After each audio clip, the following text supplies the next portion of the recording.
to learn, to work productively, and to make meaningful contribution in wherever they live. So stress is definitely a major cause of mental health issues. But normal stress is, we are wired to be able um, to stand normal stresses of life. But when we get to the point where stress begins to overwhelm us, then it becomes an issue. It starts to become an issue. When we look at mental health, right? So if you ask, I was doing a mental health presentation one time, and one woman, she asked me, when I finished giving the WHO definition and explaining what mental health is, she raised her hand. She said to me, "Can you please tell us this thing in the layest man's explanation, definition of mental health?" And if I would take that approach this evening to just tell you what mental health is, it is being fine on the inside of you, so that it is being healthy on the inside of you, so that you can be able to properly respond to the outside of you. So when you're healthy, just the same way that you need food to be physically healthy, we need the right kind of all the things that we started mentioning already, the right environment, the right thoughts, feelings, and actions to be able to stay well on the inside of us, right? So your mental health is comprised of your feelings, your thoughts that produce actions, right? Okay. And it is important to remind ourselves that a mental health exists on a continuum. So even though when people attach stigma to mental health, they're like, "Oh, this person is," as they will say in my part of the world, this person is crazy. Like someone helped us to put, "This person is crazy." That's some people's definition of mental health. Or this person is depressed. Mental health exists on a continuum, from a state of being at optimal health, and as you progress, imagine it is a ladder or a staircase, where when you are up, you are at optimal health, and when you keep going down the staircase, right, you tend towards the disorders and the illness. So someone who is at the top of the stairs is at optimal mental health, right? But someone who is 3 steps down that staircase is not at the same level of mental healthiness as the person who's at the top of the stairs. So at every point in the life of a human being, we are either at the healthy state, something happens to us later in the day, we move to reacting, or we become injured, right? Something now goes beyond just the normal stresses that we can handle, and that person's becomes injured on the inside of them. And if it continues, the person slides down and downhill into the very, very bottom of the stairs, and it becomes mentally ill. And then we have like the major disorders that we mentioned, right? So I can be having, like someone mentioned, and I can be anxious, so I can hear a news in the morning. I can wake up. Imagine I wake up feeling very, very happy, and then later in the day, I hear a news that shifts me from the top of the staircase downward. If I don't do anything about it, for instance, in a case of grief, the people keep sliding down until something gets broken and the person becomes really mentally ill, right? So the contributory factors, like people have mentioned, genetics, brain chemistry, trauma, life experiences that we all go through, our environment, and all those factors that we've talked about in the previous session. So the major mental health issues that we focused on in the past sessions: anxiety, depression. There are others, like trauma, there's addiction, even though people have the question of, is addiction an illness, or is addiction an assault? Is addiction a disintegration in character? Well, mental health issues are not a disintegration in the character of people. They are real issues that people face. Yeah, so there are other kinds of disorders that we have mentioned as you slip down the hill. Okay, so because of our time, we'll skip all this. So some of the mental health conditions which we have mentioned. So the issues as well as the disorders are displayed on this Menti, which some others did just to pull together for us. Things like guilt, shame, loneliness, they are also mental health issues, because if you don't, like I said, it starts from the top of the stairs, it keeps going down, right? Then you go to real mental health conditions like depression, anxiety, burnout, stress, midlife crisis, trauma, and people can end up in suicide as well. Okay. Why is our mental health important to you? Do we have this as a mentee? Why is your mental health important? Please feel free to put in the chat. Why is mental health important to you?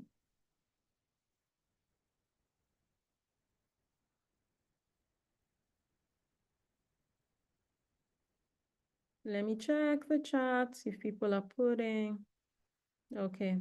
Or we'll just progress as we collate because of our time. Okay.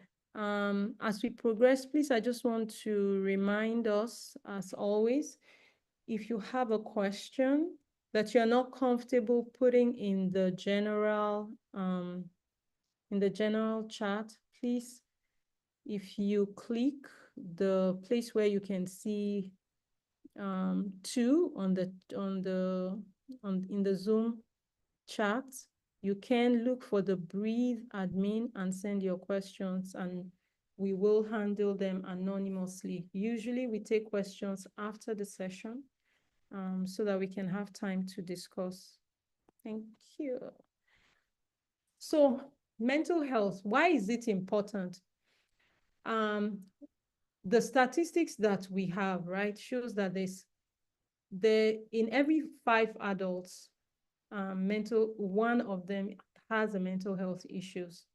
I always like to say that this data comes from the US, where there is data. For countries where there is no data, we don't know how worse this is, right? So you can imagine, like in your family, maybe you're 4 or you're 5, one person at every point is going through a mental health issue, right? Annually.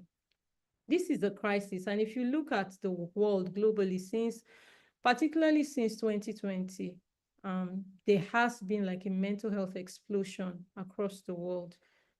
This makes it important to be paid attention to. In the workplace, there's thousands, trillions of money that is lost every year because of impacted productivity. Physically, mental health affects people in the workplace.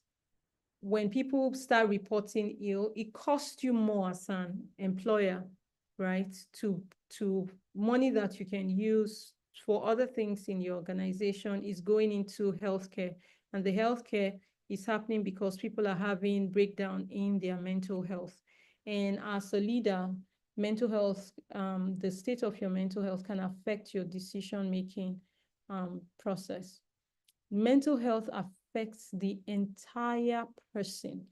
It affects the entire person. It affects the human being all round, right?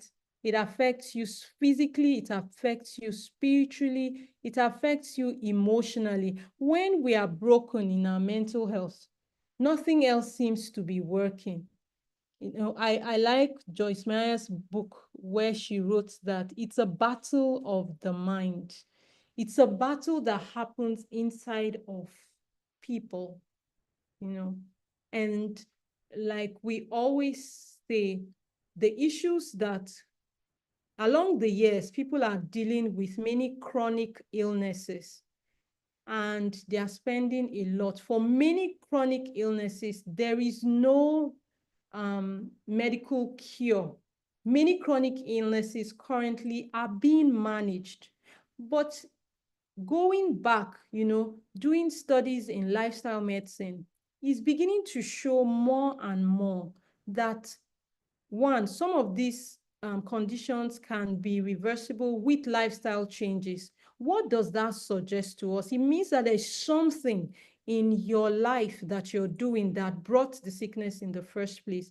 But in our everyday living, we are not able to quickly make the interaction that quarrel that we continue to have, like somebody puts when we were talking about root causes, those conflicts, those unresolved conflicts, that trauma that you just, you know, stored away. The thing we do with trauma many times is to hide it, but it doesn't go away. And then sometime in the future, we hear that the person has developed heart conditions, has developed diabetes, and even cancer. Some people are dealing with pain that they cannot explain. Many of these things, when you trace them back, they have root causes in mental health issues, in stresses that people have faced that were never resolved or that continue to come. That continuous stimulation predispose the person to face this mental health, this chronic situation that the person is dealing with currently. Issues like migraine. Have you not noticed, like when you hear a news that rattles you or that was just so sudden, maybe you hear that someone very close to you suddenly had an accident and died. Some people go into shock, right? Some people just have running stomach. It shows you the link between your mind and your body, you know. So emotionally, it leaves wounds in the heart of people, in the lives of people, wounds. And you know, emotional wounds, they are not visible to the physical eye. So many times they are not getting the attention that they need. And this person, even though they look beautiful, they come to the office, they come to the business places, they go to work, they go to church, they are looking so well dressed. On the inside of them, they are dying and they cannot speak to anyone because there's so much stigma around mental health issues, as we talked about in one of the earlier sessions. People are not sure. What will people think about me when I have that? For others, that like when people go through depression, they just lose motivation in life. They feel emotionally disconnected from people, and then they shut down. Going through, they become very irritable and are highly sensitive. Issues that the reaction of the person and the issue do not match. The issue is so small, but the person is reacting so high because it's emotionally unstable. And some people live like this, and it becomes who they are. You know, the painful thing about mental health conditions is that they have the potential to alter your personality. They have the ability over time, if not resolved, you become a different person, because what is happening to you is not just it's not just a mental thing. It's not just a physical thing. It is also doing things to your brain. You know, someone who has remained in depression, for instance, when we were talking about depression, we talked about how it can create a new normal for you, because it can affect even the size of your brain. you see. And spiritually, mental health can make you have existential questions like, does God exist? What's the meaning of this life? You know, you can doubt if there's a purpose or there is a reason to continue to live. People face all these issues in when we are facing mental health issues. It affects your relationship with God. And some people, after dealing with such mental health issues for a while, they live in a sense of shame. They live with guilt. They feel like something is wrong with them. They feel like they are the cause. But it's not always that they can do something, especially after you have crossed a certain stage. Like when we were talking about depression, I explained that at the beginning, when the issue starts and the person starts feeling that intense sadness, there is an extent to which you can control. Afterward, you hand over the power to the mental health condition. So it takes over the life of that person. And as much as the person wants to change, the person is unable to change. You know, I was speaking with someone who was depressed, and the person said to me, I was suffering depression, and she said to me, I am normally a very, very clean person, but right now my home is so dirty and I don't have the motivation to even clean anything. So every day it gets dirtier and dirtier. I just pick the clothes to wear to the office, and that's it. And, you know, even though that person is feeling so bad, at that stage, that person is not able to help himself without external help coming to the person. So, and that's why when people start having all these existential questions, they feel, am I even supposed to be here? And they wake up and take their life. So mental health affects your total being. It affects you physically, you know, as in affecting you physically. When the mental health conditions that are happening in your brain are releasing hormones, right? They are releasing neurotransmitters into your body, and the neurotransmitters have impact. For instance, the stress hormone, the more stress hormone is in your body, it leads to, you know, creating inflammation and all the conditions that can be related to increased inflammatory activity in the body of a person begin to show in your body as time progresses, right? So it is not just happening in your mind. What is happening in your mind is trickling to other parts of your body, and it's affecting your whole self. Excuse me, 1 minute, I need to speak to admin.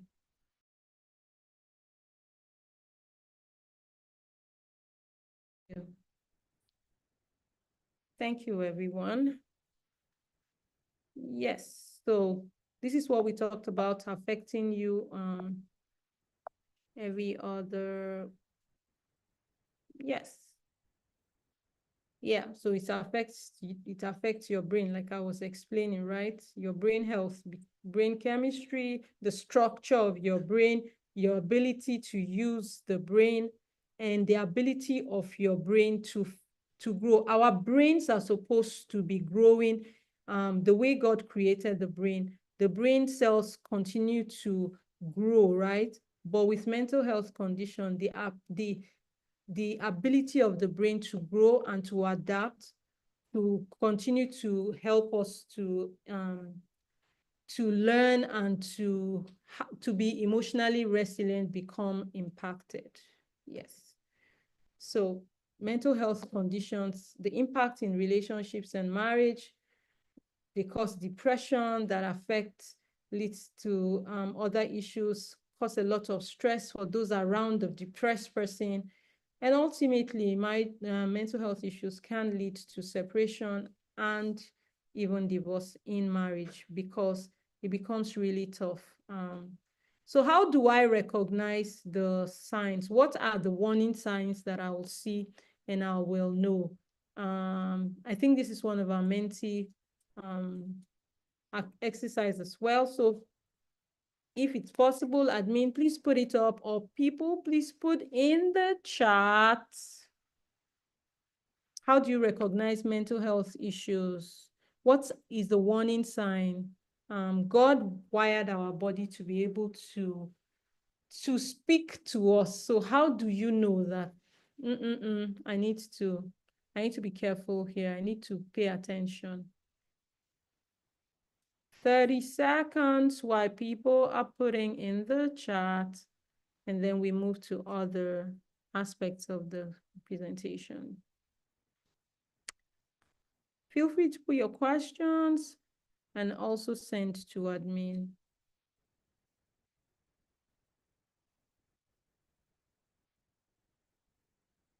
Okay, while I'm waiting on people. Yes, I see something in the, I can't see the mentee. Yes, sleeping too much. Yes, sadness. Yes, yes, yes. Extreme sadness. Yeah, okay. Like we said, it affects every aspect of your life. So the impact, the warning signs will also show in those different parts of your life. Like someone put, emotionally, you begin to feel intense sadness. Remember the ladder, the staircase. So at some point, I always like to do when we talk about the continuum, I always like to do the exercise of holding the bottle. When I ask you, how much does this weigh? And you make some guesses, right? But how much this weighs doesn't really matter. What matters is how long I hold this bottle. So these warning signs, right? If it's just for a few minutes, a few hours, it's not a big deal.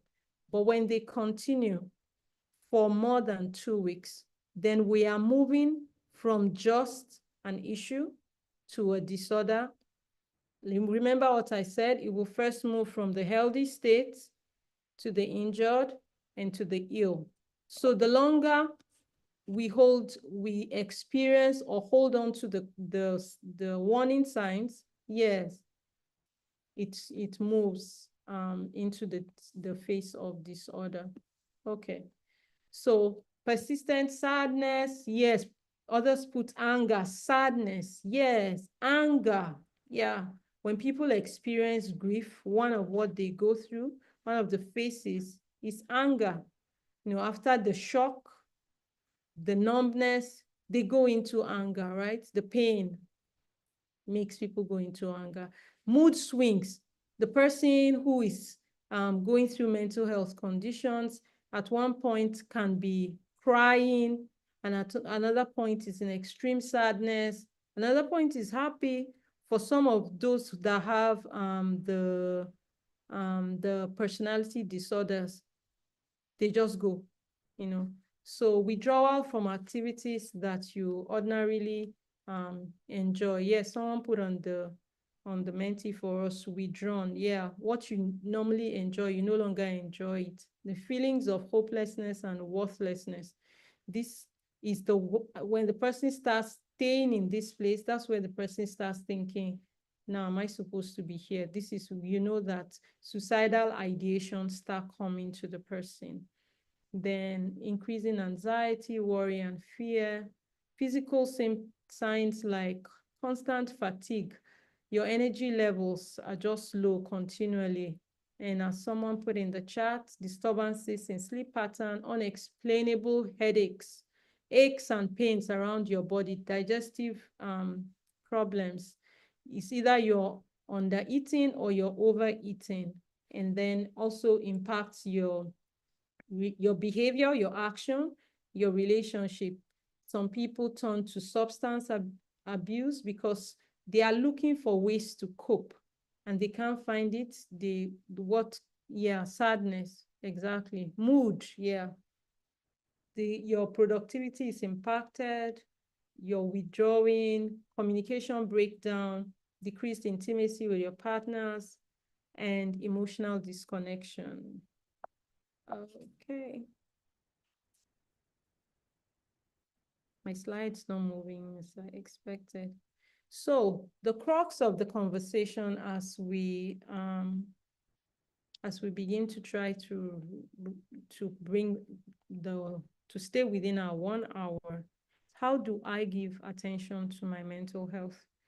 I think we have a Menti exercise on that. So let's take 1 minute to do the Menti. Click the Menti. And how do you stay mentally healthy?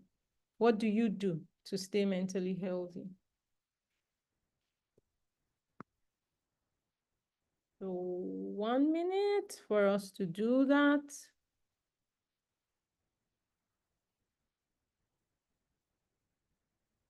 Okay.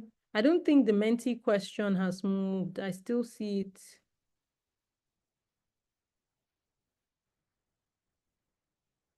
Okay, we can just put in the chat if the Menti is not moving. What do you do to stay mentally healthy as an individual? How do you take care of your mental health?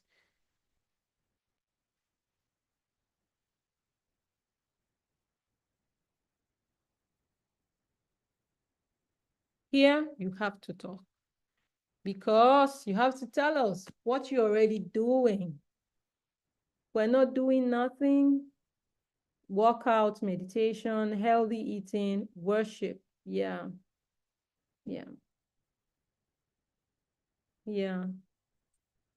Always stay positive. Yes. Look on the bright side, right? Okay. Thank you. As others are reflecting on what they do and putting. So, remember, because we said that the mental health issues affect all aspects of your life, whatever practical strategy to stay mentally healthy must account for all aspects of your life.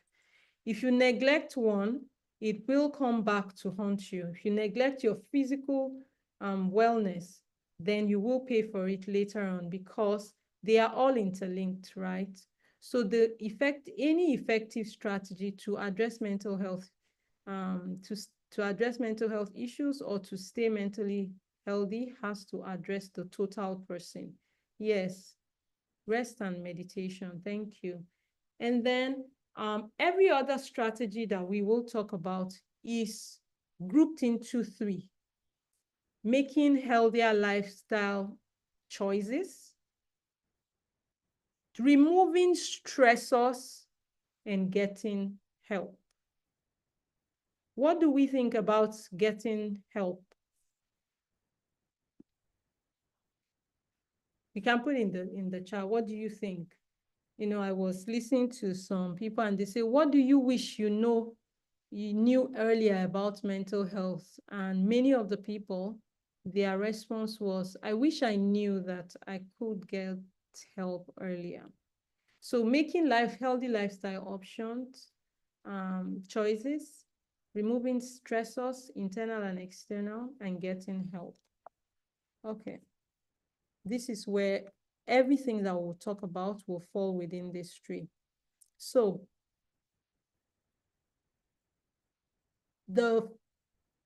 one of the key things that we will talk about in addressing mental health is about you recognizing, it's about you recognizing the patterns and breaking the circle, having enough self-awareness to know yourself so that when you see the patterns beginning to start, right, beginning to kick into play, you can break the loop. For instance, when I have a painful experience, I feel unhappy, right?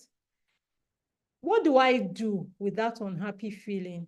After a while, it can begin to, as someone put, you don't want to speak to people anymore. Then after a while, you start being more irritable. And after a while, you start, remember, it started from, I had a negative experience. Then I started feeling negative feelings. After the negative feelings, if I don't check the negative feelings, I progress to negative action or more negative thinking that leads me to negative action. The more that I'm having those negative actions, right, they are reinforcing a belief. For instance, if something happened in the office and I'm already feeling bad, and then maybe my boss does something around me, I feel, okay, yeah, he never liked me anyway. You see, right? Now it's reinforcing something that is not helpful. It's still negative. It continues the spiral of negative thoughts. I will move into, the more I think negative thoughts, I will begin to feel more negative emotions that will lead me to take more negative action, and this will continue. So in arresting mental health issues, it is first understanding yourself. Sit down. You know, this loop I talked about, you can actually plot a loop for yourself. You can plot a loop for Ladi. You can plot a loop for yourself. How do you react? How do you react? Because many times we don't respond. We just react to the situation. We react to the thoughts, you know. I was teaching the teenagers one time, and I was saying to them that your brain and your mind, they are two different things, right? The brain is a physical structure. Your mind is comprised of your emotions, your thoughts. But the more that you merge them, the more you are likely to think that you do not have control over your thoughts, but it's not true, right? So when I start feeling those blue moments, when I start feeling anxious, when I start feeling those negative emotions, that is the time to stop and find a way to nurture myself, to take myself away from the stressor, or to do something. But if I don't do nothing, the loop will continue, and it will become a vicious circle. And after a while, I'll not be able to get out of the circle, because remember what I said at the beginning, we have the power. After a while, with mental health condition, we hand over the power to the condition, and then the person becomes unable to help themselves. When depression is starting, the person, if you get help on time, if you do something on time, it will be arrested. But after a while, no, you do not have the power anymore, right? So strategies, other strategies, remember, on this, there are lots of strategies here, but I won't be able to go through all of them. So the most important ones are the ones I'm highlighting. So stopping the ants, right? The automatic negative thoughts. Question, don't just accept everything that comes to your mind. Question it. Question even your thinking pattern. You know, as we were in a meeting one time, and we were trying to find out, like, as a leader, how far do you go in trusting your intuition? And the facilitator asked the question, yes, it is fantastic to trust your intuition, but also how many times do you question your intuition? No, because we just accept, right? So you have the power. So as we said, seek support, get help on time. There is a point in mental health issues that the person is no longer able to help themselves, no matter how they try on their own. They have to get help that is outside of them. And then making healthy lifestyle options, eat healthy, stay hydrated, move your body, exercise, right? Exercise, I like the way that the neurotransmitters that are released in exercise are described. Feel good hormones, they make you feel good, and because they are doing something in your body, right? So exercise, reduce stress, do things that take stress away from you. Simple things like laughter, relaxation, journaling, putting down your thoughts so you can review your thoughts and you can question them, will also help you. And then where stress is concerned, managing your energy. I think over the recently, there's a lot of talk about work-life balance and time management. They are myths, right? You cannot manage time. You cannot really finding balance between work and life. It doesn't really exist. We can find harmony, right? Or we can prioritize. So what you need to manage, what you have the power to manage is our energy. If we focus on at what points in the day am I at my most, at my optimal, right? I focus on doing the hardest things at that time so that I can use the other times to cool off, right? Prioritizing rest, sleep, take care of yourself. If I ask us now, that is adultery bad? Is it bad to kill somebody? Murder, is it bad? Is it bad to steal? You would say yes. I'm sure without thinking, you would say yes. Recently I heard a conversation, and the man said it's so amazing that God gave 10 commandments, and it includes don't steal, don't kill, don't take your neighbor's wife, but it also includes rest. But we ignore that part, right? Resting is also part of the commandments that God left for us, and we shouldn't ignore it. Create boundaries, nurture yourself. It's okay to say no. You cannot be everything to everybody. That's also part of what is pulling a lot of people into then social media. Watch your relationship with social media. The blue light, as we talked about, the feel-good hormones in the body when you exercise, right? The blue light is also that comes to you from social media, from all that staying on the screen, is also meant to release those hormones. But the problems with releasing, like the dopamine that causes you to feel good and glued to the screen, is that after a while, it makes you want more. And that's why people can spend like 12 hours watching, being on social media, because it is intentional. Social media is intentionally wired to keep you there. So watching your interaction with social media. And after a while, there's too much stimulation to your brain to be normal.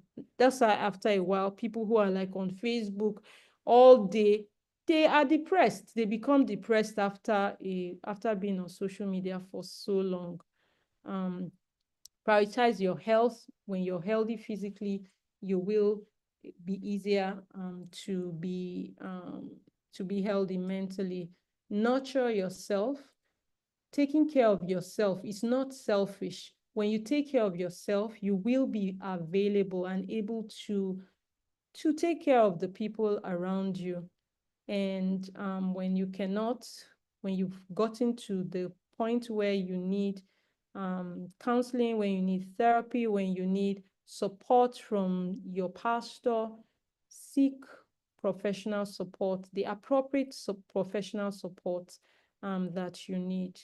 And then for many people, having a healthy support system, our relationships matter, right?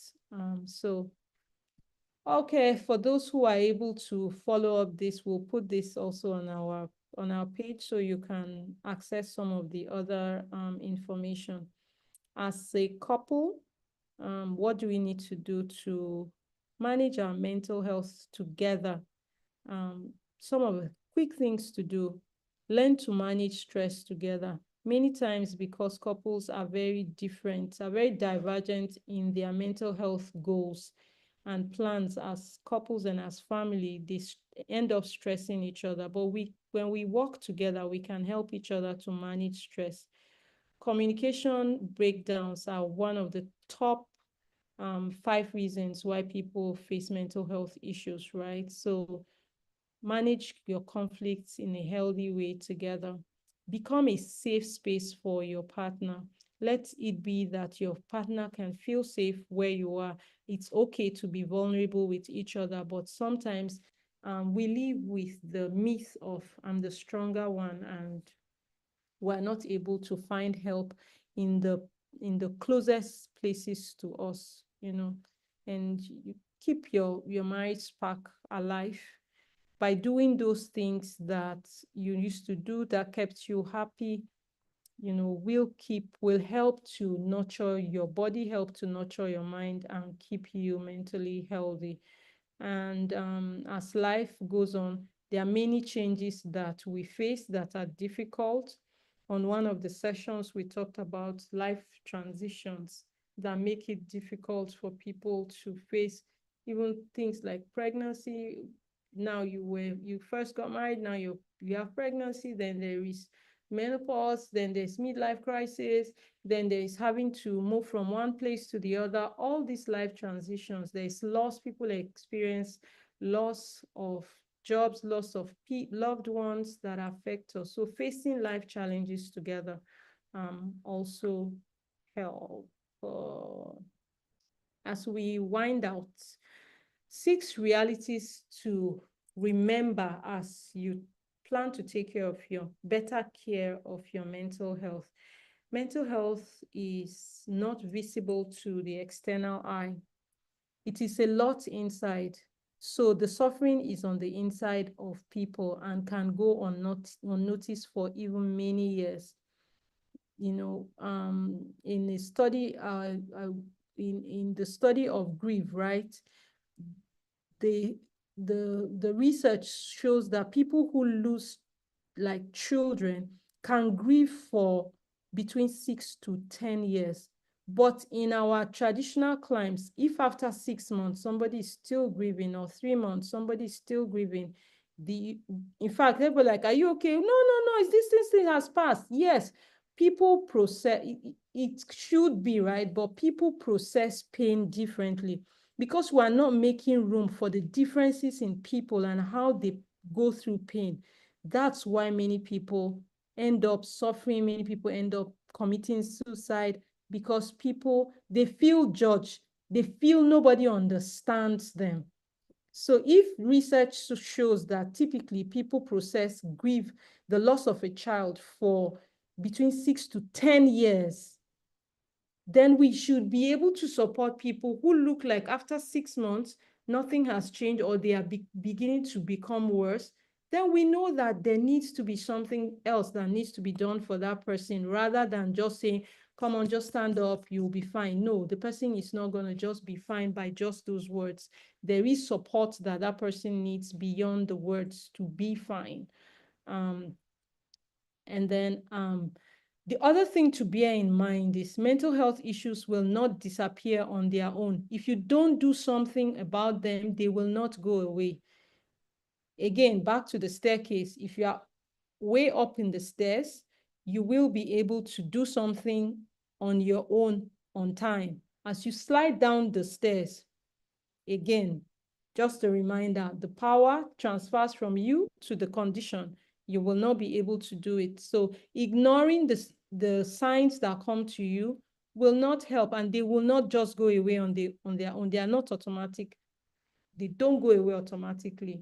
And the other sad thing about mental health condition, but it's a stark reality that we need to bear in mind, many people, in trying to shut down mental health condition, they develop coping mechanisms, and not all of them are healthy. Many of the coping mechanisms that people develop, some people turn to alcohol, some turn to cigarette smoking, some turn to sexual addictions. People turn to different things, and those different things that people turn to, some of them can even become bigger problems, bigger mental health disorders. You can imagine someone going through depression and turns to alcoholism and turns to maybe a sexual addiction. He has developed 2 other mental health conditions that equally require intervention. So negative coping mechanisms, which can easily be where people turn to, can become a bigger problem. Despite everything that we have been doing, my daughter asked me recently, she's like, Mommy, what was the exact date that you started Breathe? And I'm like, oh, sometime in June last year. And she's like, oh, we'll soon celebrate its birthday. And I like, yes, but despite all that we're doing and many others in the world are doing, there's still a stigma to mental health issues. You know, I was reading a survey in, I think, towards the end of last year, mid last year, and it's a medical survey, right? And the survey showed that the first place that people go to, people go to and are comfortable to go to when they have a mental health condition is the church. But many times when they go to the church, they still get disappointed because people don't understand them, people judge them. They went to the church because they felt, based on knowledge of the church, that that's the best way to go. You will not be judged. People will accept you. But even there, the study showed that people still got disappointed because they either they did not receive the attention or the help, the support that they needed. Not because the church was bad. This is my own take. I think it's also because of our level of awareness and how to support people, because mental health condition can be really draining for those who are providing support, right? So there's still a lot of misconceptions. There's still a lot of stigma attached to mental health conditions. It can drain your finances. So beyond the financial burdens, can impact your productivity and all those things that we talked about. And the painful reality, again, of mental health condition is that the suicide rates continue to go higher globally. So what do these stark realities tell us? They tell us that if you don't do anything about mental health condition, it will grow. And it's more painful when it comes to children, because for adults, yes, sometimes the adult can talk. For the children, they are not able to express. They don't even understand, and so many things happen to people. God's perspective, which we have talked about, just reading only two of the scriptures, right? So just knowing that the mind, our heart, our mind, everything flows from there. So guarding it, so that we do not slide down the stairs of mental wellness, right? And then remembering to not be anxious, but to keep our thoughts positive. And remembering that God cares for you. So irrespective of what you are going through, He is there and He's able to carry us through. Remember, your mental health is important. It matters. It matters to us. It matters to God.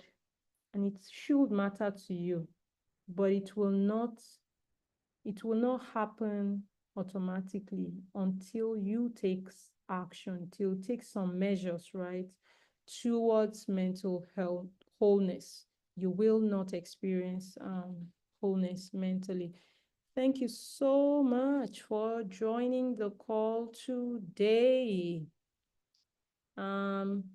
If you have questions, we apologize for going slightly above the time today.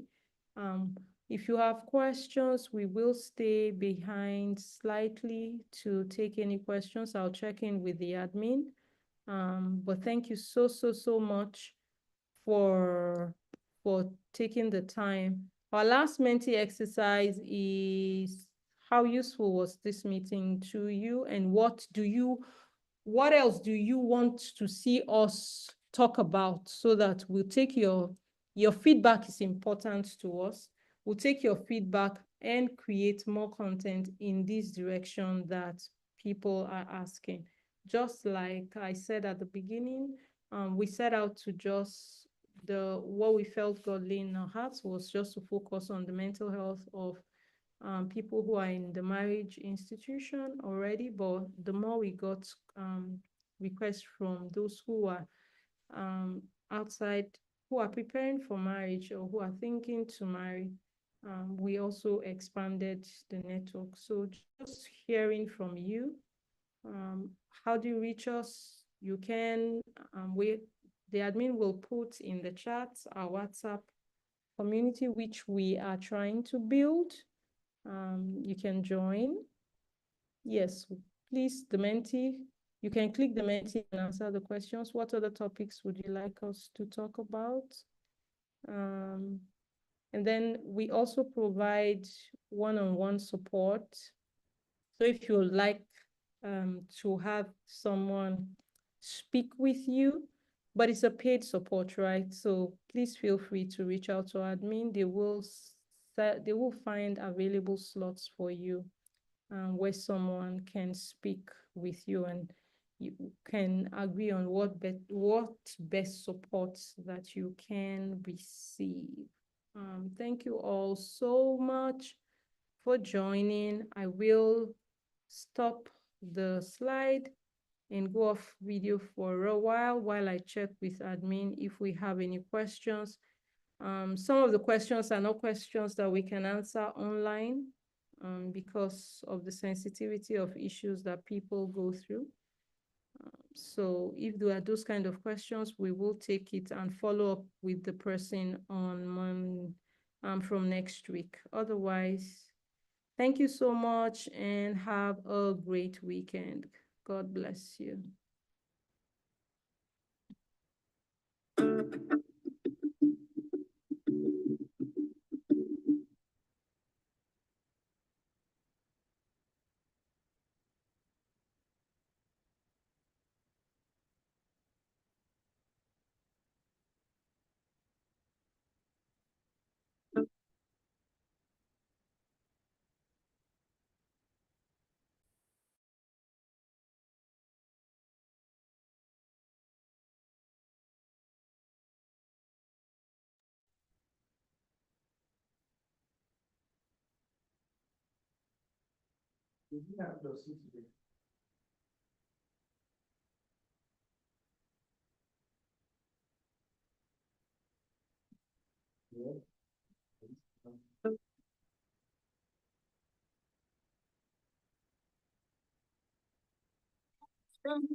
Yesterday, you wish you could hit erase, but you are lucky that way.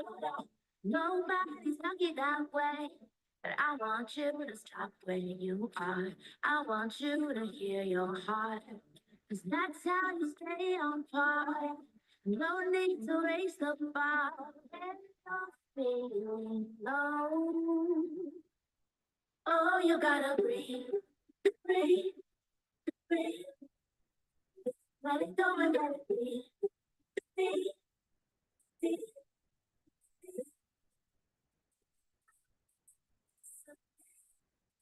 Only thing you know you gotta do. That's way.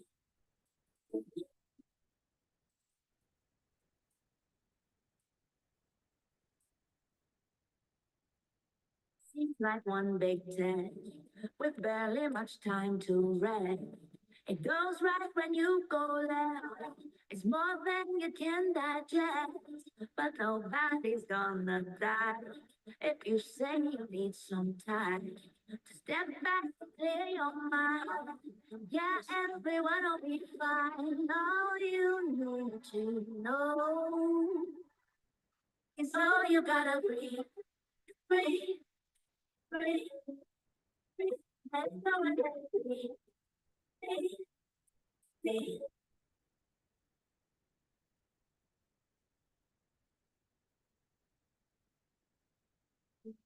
Okay, thank you, everybody. Thank you for your time. The questions, there are no questions for staying after, so we'll end it. Yes, so the questions